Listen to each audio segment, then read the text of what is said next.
Imaginez arriver à la Serra das Araras et vous rendre compte que cette route, connue pour ses virages serrés, ses camions lents et ses descentes délicates, a changé de logique. En direction de Sao Paulo, le conducteur trouvera une nouvelle voie de montée, avec 4 voies. En direction de Rio, le trajet en camion sera également différent. L'axe aujourd'hui utilisé pour la montée sera réaménagé, recevant le flux de descente.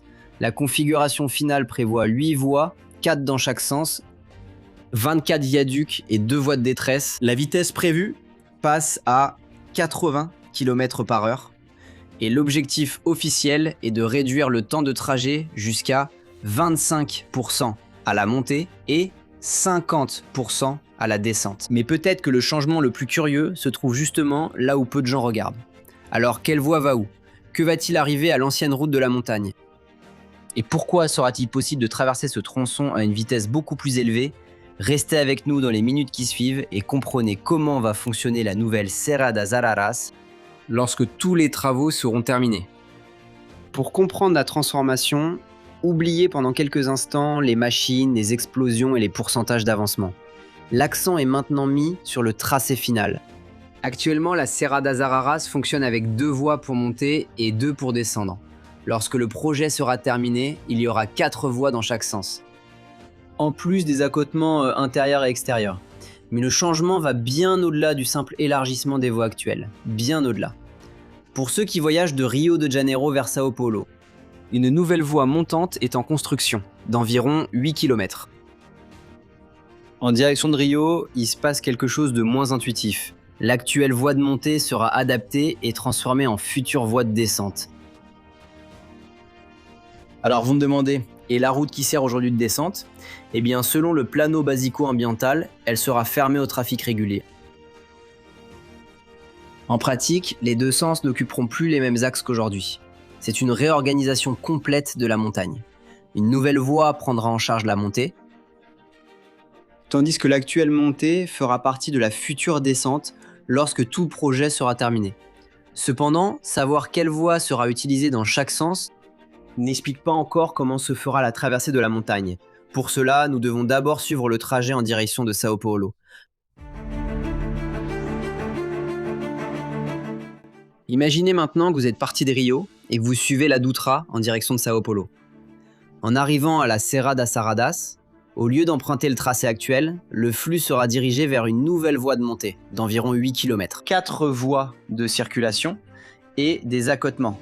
Mais la principale différence ne réside pas dans le nombre de voies, mais dans la géométrie. Aujourd'hui, la route suit un relief difficile, avec des virages successifs et des caractéristiques héritées d'un tracé conçu pour des véhicules très différents de ceux d'aujourd'hui. Sur la nouvelle voie, le projet ne prévoit que 17 virages, tous avec des rayons supérieurs à 230 mètres. L'inclinaison moyenne sera d'environ 5,2%, tandis que la pente maximale atteindra 6%. C'est là que les viaducs entrent en jeu.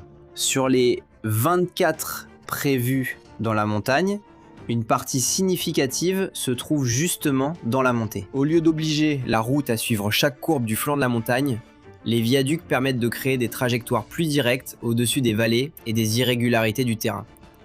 À certains endroits donc, la route cessera simplement de contourner la montagne et commencera à traverser le relief sur des structures surélevées. Cela aide à expliquer un autre chiffre important, 80 km/h. Pour permettre cette vitesse, le programme d'exploitation de l'autoroute établit des paramètres spécifiques. Les voies doivent avoir au moins 3,60 mètres de largeur. La bande d'arrêt d'urgence extérieure, 3 mètres. Et l'intérieur, 1,50 mètres. Le rayon minimum des courbes horizontales est de 230 mètres. Et la distance de visibilité souhaitable pour un arrêt en toute sécurité atteint 155 mètres. Le document établit également la vitesse de référence minimale de 80 km/h. C'est-à-dire que d'abord on modifie la géométrie, puis on adapte la vitesse que cette géométrie permet.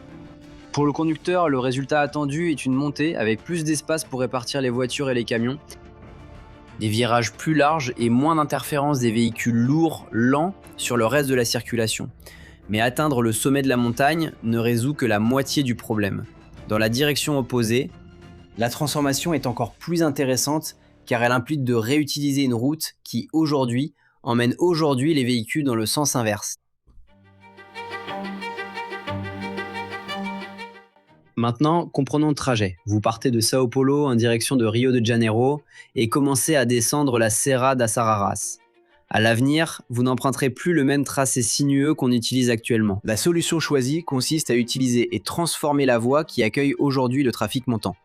Selon le projet environnemental, ce tracé sera adapté pour devenir la future voie descendante. Elle fera environ 8 km. 4 bandes d'arrêt d'urgence.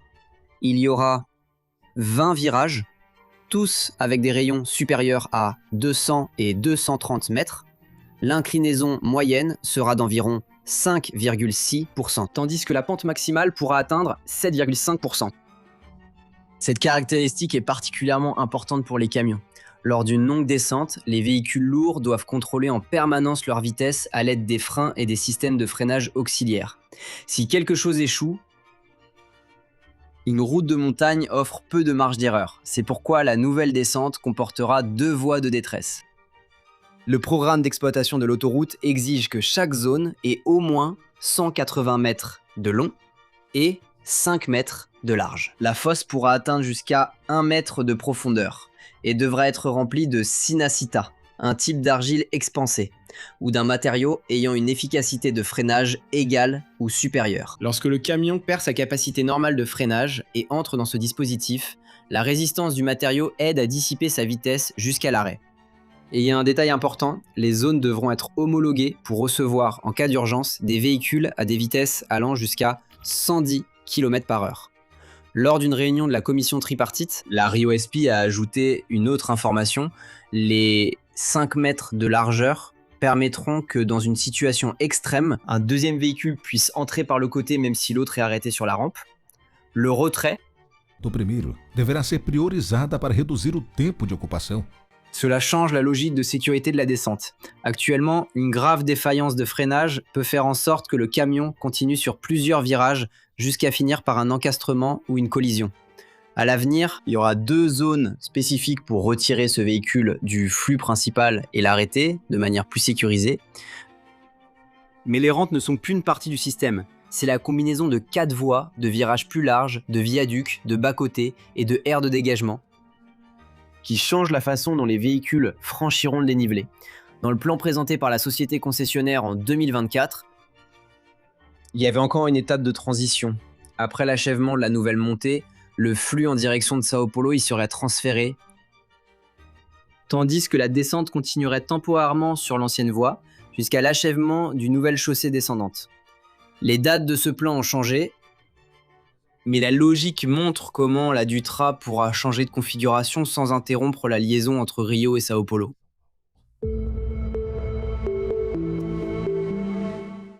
À ce stade, une question inévitable se pose. Si une nouvelle voie prend en charge la montée et que l'actuelle montée devient la future descente, qu'advient-il de cette route sinueuse qui conduit aujourd'hui les véhicules en direction de Rio ? Je vais te répondre, elle perd son importance. Le plan environnemental de base affirme clairement que l'actuelle voie descendante sera désactivée pour la circulation. Le document précise également que tout le flux sera transféré vers la future voie descendante. Installé sur l'axe qui sert actuellement à la montée, mais désactiver la circulation régulière ne signifie pas nécessairement abandonner physiquement la route. Lors d'une réunion avec des représentants de l'Agence nationale des transports terrestres, l'ANTT, la RIO-SP a expliqué que la voie resterait sous la gestion de la société concessionnaire, c'est-à-dire qu'elle pourra être utilisée par des véhicules opérationnels et, en cas de situation d'urgence, servir de route alternative. Après des décennies à fonctionner comme une des 2 artères principales de la Dutra, dans la Serra das Araras, le tracé le plus sinueux cessera normalement d'assurer le flux entre Sao Paulo et Rio. La route restera là, mais changera de fonction. Et lorsque cela arrivera, la nouvelle route de la Serra n'aura pas seulement gagné des voies, elle aura complètement réorganisé la manière dont les 2 sens traversent la montagne.